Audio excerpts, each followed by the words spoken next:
Kyle Busch had a problem. He lost $8 million. But the problem wasn't that he lost $8 million. The problem was how he lost $8 million.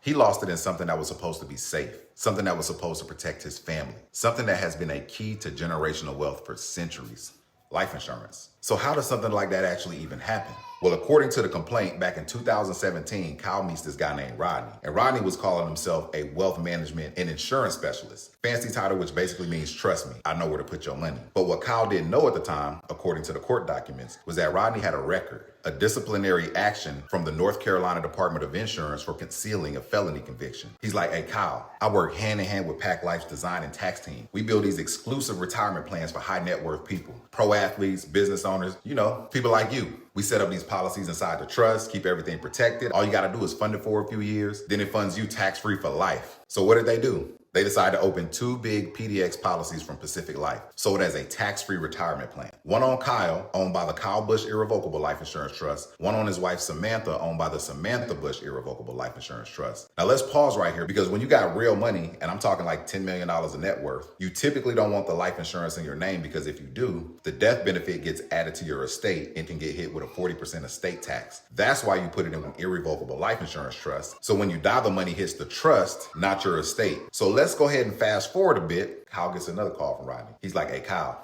Pac Life, they just came out with something new. It's called the PDX2, and it's basically the upgraded version of what you already have. And here's where it gets wild, because according to the court filings, around the same time, a senior Pacific Life executive allegedly sent an email to Rodney. And in that email, he said, in order for the policy to perform at the level originally presented, the second payment needs to be done immediately. And he's talking about $2 million just for one policy. And the message doesn't stop there. It points to things like new tax cuts getting ready to expire, basically framing it like, hey man, you got to get this thing done right now. So when Rodney calls up Kyle with the whole upgrade idea, it's like real urgency coming straight from the company behind the plan. And to a guy like Kyle, it makes sense. He's worth tens of millions of dollars. He works so hard to get where he is and want to make sure it doesn't get eaten up by taxes. He can take care of his family. So they go ahead and get 2 more policies, both on Kyle this time. Now,